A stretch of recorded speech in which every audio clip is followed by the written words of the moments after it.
Satu, Pak, bukan karena nggak ibadah. Iblis itu dosanya cuma satu, takabur, tidak ihtiram, itu saja. Karena itu makanya dilaknat Allah Subhanahu wa ta'ala. Jadi kadang-kadang begini, tidak hormat itu bisa menyebabkan kafir, tapi tidak ibadah belum tentu kafir, kira-kira begitu. Jadi makanya ihtiram atau penghormatan itu juga penting untuk kita kerjakan, karena salah satu bukti bahwa kita ini menjunjung tinggi sesuatu yang harus kita tinggikan, kira-kira begitu. Nah, Allah tuh kan merintah iblis bukan untuk sujud ibadah. Saya nggak pernah setuju, saya mohon maaf, saya nggak setuju kalau ada orang bilang jangan tundukkan kepalamu kecuali hanya kepada Allah, dan itu dijadikan dalil buat nyerang pesantren. Kalau saya selalu ajarkan anak-anak murid saya, kalau Anda lewat depan orang tua, lewat depan gurumu, nunduk. Jangan delangak begini, kayak nantangin berantem. Jangan, tunduk. Emang boleh Pak Ustadz? Boleh. Saya cuma nyuruh nunduk, Allah nyuruh iblis sujud ke Adam. Betul nggak? Sujudnya bukan sujud ibadah, sujud penghormatan. Bedakan. Kita nunduk, kita sadar bukan sedang ibadah, tapi sedang menghormati orang yang mesti dihormati dalam agama. Menghormati orang tua, menghormati guru, menghormati mertua, itu yang disebut Nabi. Bahwa orang tuamu ada 3, hormati mereka, karena saling menghormati antar sesama itu Allah yang ingin, yang pengen, bukan sekedar cuman wacana kita saja secara sosial. Allah yang ingin kita saling menghormati antara sesama. Nah, akhirnya Allah melaknat iblis dan para murid-muridnya ini, ya, para setan ini, ya, murid-muridnya iblis, dan bikin perjanjian. Kira-kira begini perjanjiannya, kalau saya engkau laknat ya Allah, maka izinkan saya untuk punya umur, kayaknya itu di Quran ada, untuk umur yang panjang, supaya saya bisa menggoda Adam dan keturunannya sampai hari kiamat. Jadi setan gak pernah mati. Selama setan umurnya panjang sampai kiamat, disitulah Bani Adam terus punya potensi digoda oleh setan. Nah, pertanyaannya, sampai kapan setan itu ingin merampas kita? Sampai kita menghadap Allah. Ujungnya di akhir. Bapak pernah ngelihat orang sakaratul maut? Kalau Bapak buka kitab misalnya Ar-Ruh Imam Ibnu Qayyim, atau Al-Qurtubi, Imam Qurtubi dalam tazkirahnya, atau yang lain-lain lah, umumnya orang sakaratul maut itu seperti orang haus, Pak. Betul nggak? Kan Allah terima taubat semua hambanya, diterima, kecuali selama belum ditenggorokan, malam yughargir, selama belum kalau ruh sudah ditenggorokan, itu udah injury time, udah sulit Allah terima. Kenapa? Karena udah dikit lagi keluar, terpisah dari jasadnya. Itu rahmat Allah. Dosa sebesar apapun, mau syirik kepada Allah, kalau masih hidup, ruhnya masih ada, Allah terima taubatnya. Allah maha tawwab, maha penerima taubat. Nah, disinilah maka ketika terpisahnya ruh alias sudah meninggal baru. Nah, puncaknya was-wasnya setan itu ada ketika sakaratul maut, puncaknya. Ini selama di alam dunia paling begini, Bapak mau ke Masjid Kuba nih berjamaah, dibisikin, hujan, nyeduh kopi aja sama uli goreng, ngapain dengerin kajian, Ustadz Ibnu lagi yang ngaji. Jangan, udah di rumah. Nah, mulai Bapak imannya teguh, elah di jalan, nyampe depan masjid ada lagi setan, kan pantang menyerah. Di sini saya nggak bisa goda, di ujung sono saya goda, di ujung sono nggak bisa, selesai ibadah saya goda biar jadi ujung. Pantang menyerah setan itu. Makanya kalau mau punya semangat yang berat, tirulah setan. Jangan tiru setan. Ya, maksudnya kan semua makhluk Allah ada positifnya dong. Babi aja ada positifnya, nggak mungkin Allah ciptakan makhluk sia-sia tuh, nggak mungkin, pasti ada positifnya. Kalau kita sia-sia ngerjain sesuatu, kalau Allah nggak ada yang sia-sia. Ya. Nah, itu kata para ulama, ini penjelasan ulama ya. Ketika sakarat, makanya Allahumma hawwin alaina ya Allah fi sakaratil maut, ya Allah mudahkan ya Allah ketika sakaratul maut. Itu orang sakaratul maut umumnya ngorok atau kayak orang kehausan. Sampai ada 3 hari nggak keluar-keluar ruhnya itu. Dibacain surat Ar-Ra'd udah, bacain surat Yasin udah, dibacain surat Al-Baqarah sampai panjang banget udah, baca surat Al-Kahfi kagak keluar juga, baca surat Tanah keluar. Ternyata ada warisan yang belum dibagi kayaknya itu, jadi belum keluar-keluar. Ya. Ternyata kata ulama, orang kalau sakaratul maut itu digambarkan seperti orang yang sedang haus di padang pasir, dia butuh minum, setan masuk, Pak. Jadi gambarannya kira-kira begini. Ini saya belum pernah ngalamin, belum. Ini mah nyeritain doang, nyerit, tapi bukan ngarang, ada referensinya. Saya nggak ngada-ngada, ngalamin sih belum pernah. Masa ceramah harus ngalamin dulu? Nggak mau saya ceramah 7 hari, kudu mati dulu. Apa Bapak nggak takut yang ceramah yang udah mati bagaimana? Ya. Nah, ternyata ketika sakaratul maut itu Bapak digambarkan seperti orang yang nyari air minum. Saya haus. Ruhnya itu sedang begitu, saya haus. Jangan Bapak minum. Kalau ada orang nawarin jual es, saat itu sedang sakaratul maut, jangan diminum, Pak. Jangan diminum. Kenapa? Itu tawaran setan terakhir. Ya, itu tawaran setan terakhir. Kalau diminum, mata su'ul khatimah. Wafatnya su'ul khatimah. Itu malaikat sedang bertarung dengan setan, ingin mengambil orang mukmin ini supaya mati dalam keadaan iman, untuk mengambil orang mukmin ini mati dalam keadaan kafir atau su'ul khatimah. Itu malaikat dengan setan sedang bertarung. Makanya ilustrasinya begitu, sangat wajar. Kalau dia tetap menerima, tetap istiqomah dengan begitunya, udah husnul khatimah insyaallah. Kalau bawa iman, saya selalu bilang, siapapun orang yang matinya dalam keadaan beriman kepada Allah, insyaallah husnul khatimah. Jangan pernah bilang, jemak matinya ketabrak pohon mangga Pak Ustadz, kayaknya emang gak husnul khotimah katanya. Lah emang gara-gara ketabrak kagak husnul khotimah, bagaimana sih? Enggak, pokoknya kalau matinya beriman, insya Allah husnul khotimah.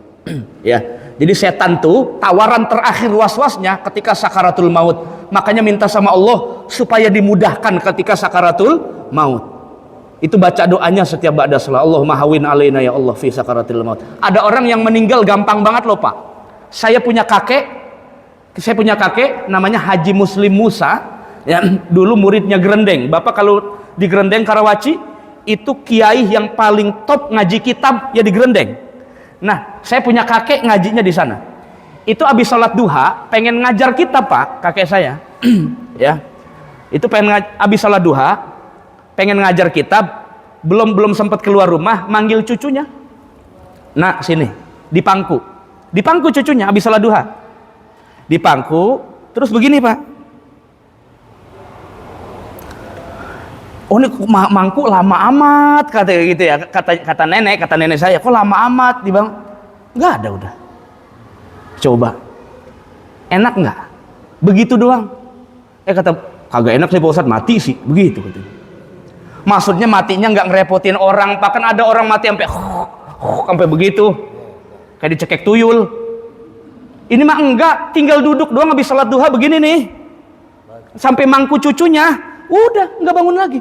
Masya Allah, dikasih mudah betul oleh Allah Subhanahu. Pertanyaannya, kita begitu kagak jawab dewek dah. Saya nggak bisa jawab. Nah, yang kedua, ya, sebetulnya begini, saya kudu klarifikasi. Yang kita maksud bermazhab itu artinya kita ibadah pakai ilmu.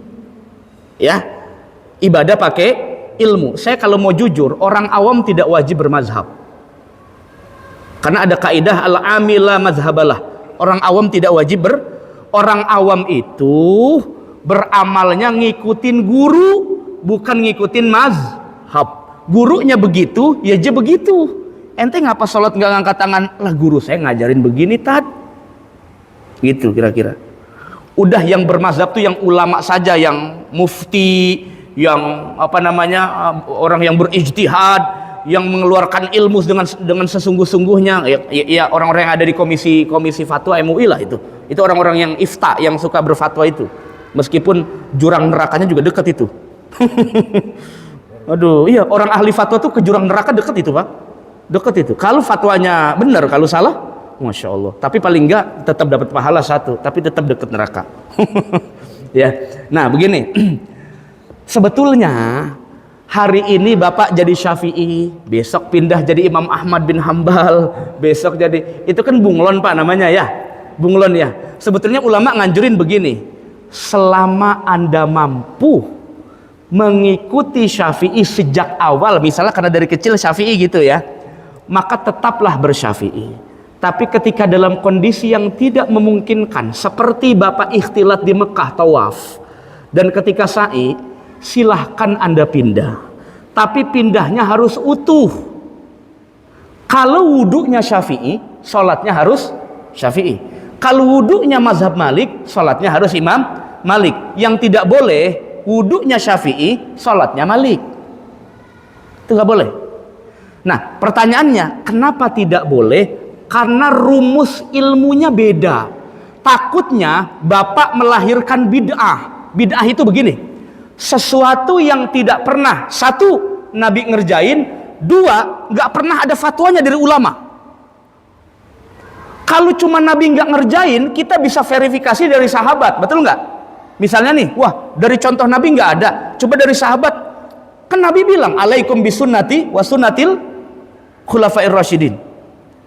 Jadi kalau ada statement, wah Nabi nggak pernah ngerjain, jadi nggak boleh itu. Salah. Tidak semua yang tidak dilakukan Nabi salah, nggak semua. Tidak semua yang tidak dicontohkan Nabi itu Pak, umurnya dibatasi Allah, fisiknya dibatasi Allah, masanya dibatasi Allah, tapi hukum ini kan makin terus berkembang, betul nggak? Kalau tidak dicontohkan Nabi, barangkali dicontohkan para sahabat ini murid langsung dari Nabi besar Muhammad sallallahu alaihi wasallam. Bapak selama ini sholat raweh, emang contohnya dari mana? Nabi itu nyontoinnya cuma dua rakaat. Nabi nggak pernah nyontoin sampai 11 dengan witir. Nabi nggak pernah nyontoin sampai 20 dan 23 sampai witir. Kalau yang Bapak maksud 11 rakaat itu contoh sholat Nabi, mohon maaf, itu salah. Nabi nggak pernah nyontoin sholat raweh itu. Nabi cuma bilang qiyamu Ramadan, bukan taraweh. Nah, qiyamu Ramadan itu bisa tahajud, bisa witir, bisa tobat, gak ada istilah taraweh. Jadi Nabi tidak pernah mencontohkan taraweh. Nabi cuma bilang ini sholat qiyamu Ramadan, silakan Anda tahajud, silakan Anda duha. Yang mencontohkan siapa? Sayyiduna Umar bin Khattab. Kita pakai nggak sampai sekarang? Kita pakai. Nabi nggak nyontoin, belum tentu salah. Syariat sahabat bisa jadi mazhab. Imam Ahmad bin Hambal mengatakan mazhab sahabat bisa jadi hujah, bisa jadi dalil. Kalau tidak ditemukan verifikasinya dari Nabi, selama itu bukan pokok agama, bukan yang fardu, tapi kaitannya dengan yang sunnah. Kalau yang fardu semua sudah dicontohkan Nabi, sholat, puasa, umroh, haji, yang fardu semua sudah dicontohkan. Itu yang disebut al-yauma akmaltu lakum dinakum wa atmamtu alaikum nikmati wa raditu lakumul islam madina. Tuntas sudah tugas-tugas pokok Nabi dalam yang fardu, yang sunnah-sunnah itu sisanya nanti pengembangannya oleh para sahabat. Karena sunnah ada dua, sunnah Nabi, sunnatul khulafair rasyidin. Namanya asar kalau riwayatnya itu. Ini saya mau jawabnya yang membolehkan apa yang fasik. Umumnya nggak boleh Pak, pindah-pindah mazhab, kecuali darurat. Ya umumnya nggak boleh pindah-pindah mazhab. Hari ini Syafi'i, besok Imam Malik, besok Imam Hanafi. Umumnya tidak boleh. Tapi kalau disesuaikan dengan kondisi kita, Pak Ustadz saya kayaknya bisanya begini, silahkan. Sebetulnya nggak ada keterangan wajib bermazhab, nggak ada itu. Kenapa kita dianjurkan bermazhab oleh para ulama? Supaya Bapak ibadahnya sesuai ilmunya ilmu Imam Syafi'i bukan, cara sholatnya cara sholat ilmunya Imam Ahmad bukan, ilmunya versinya Imam Malik bukan, ilmunya versi Imam Abu Hanifah bukan. Mengikuti 4 imam ini insya Allah mengikuti Nabi besar Muhammad, karena 4 imam ini semuanya ahli hadis, semuanya ngerti Al-Quran dan hadis secara mendalam, termasuk Imam Abu Hanifah. Saya bertanggung jawab kalau ada orang yang mengkritik Imam Abu Hanifah tidak faham hadis, bisa diskusi dengan saya. Kalau ada orang mengkritik Imam Abu Hanifah nggak paham hadis, ahlu ra'yu, kita bisa diskusi. Karena banyak orang sekarang menghinakan Imam Abu Hanifah, katanya banyak pakai akal, tidak pakai hadis. Ini Masya Allah, segitu aja ulama besar dipakai dicoreng namanya.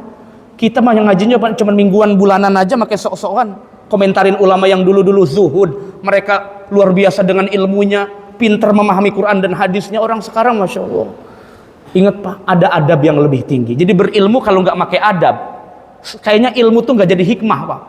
Ya, ilmu nggak jadi hikmah begitu. Saya saja kan kalau di Masjid Kuba saya nggak pernah kunut saya, enggak, dan biasa saja, biasa aja. Kalau ditanya Pak Ustadz itu masih Syafi'i, kayaknya campuran sih saya. Campuran kayaknya mah itu saya usolinya pakai Syafi'i, tapi gagak kunutnya pakai Imam Ahmad saya itu. Jadi campuran. Emang boleh Pak Ustadz? Boleh aja, orang yang ngerti mah, yang nggak boleh yang kagak paham, kata saya begini. Ya begitulah hikmahnya perbedaan sebetulnya Bapak nggak usah bingung kalau banyak ulama beda pendapat. Itu rahmat Allah Subhanahu wa taala. Terakhir closing statement saya. Kata Sayyidina Umar bin Abdul Aziz, Khalifah Bani Umayyah yang sangat soleh itu, ya. Kan ada Umar dua, Umar bin Khattab, Umar bin Abdul Aziz. Apa kata beliau?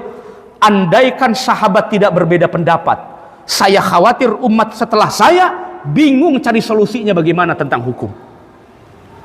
Salah satu hikmahnya kenapa sahabat berbeda pendapat dalam penafsiran perbuatan Nabi, ucapan Nabi ditafsirkan berbeda. Hikmahnya adalah supaya nanti umat generasi setelahnya, kan kondisinya beda-beda, itu bisa pakai hukum, bisa pakai tafsiran, bisa pakai ijtihad sahabat sesuai dengan kondisinya masing-masing. Begitulah fikih. Jadi nggak kaku agama ini, nggak. Bapak sedang sakit boleh batalin puasa nanti diqodho. Bapak sedang kurang sehat boleh salatnya dulu, tenang aja, semuanya dikasih mudah oleh Allah Subhanahu wa taala. Tapi soal yang fardu nggak ada tawar menawar. Itu semua yang disebut ittiba, mengikuti Nabi besar Muhammad sallallahu alaihi wasallam. Kalau yang sunnah itu hukum yang longgar. Bapak boleh contoh sahabat yang mana modelnya. Tapi kalau yang fardu harus contohnya satu, Nabi besar Muhammad sallallahu alaihi wasallam. Rukun salat yang fardu harus contoh Nabi. Rakaat salat yang fardu harus contoh Nabi. Maka hikmahnya adalah kenapa ulama banyak berijtihad dan beda pendapat, itu solusi untuk problem kita saat ini. Masalah fikih itu berkembang, Wak. Hukum Islam juga berkembang. Kalau manusia stagnan berijtihad hanya itu saja, saya khawatir Islam ditinggalkan zaman. Jadi Islam gak masuk kategori al-Islam ya'lu wa la yu'la alaih. Islam akan tinggi namanya kalau ulamanya cerdas, ijtihad sesuai konteksnya, sesuai dengan konteksnya, manusia bisa menjawab pertanyaan dan tantangan sesuai dengan prinsip Al-Quran dan Sunnah. Mungkin Al-Quran hurufnya dibatasi, lafadznya dibatasi hadis, tapi tafsirannya bisa kita sesuaikan dengan konteks kita. Selama itu bukan bagian prinsip dibolehkan oleh Allah dan Nabi besar Muhammad sallallahu alaihi wasallam. Itu wallahu alam.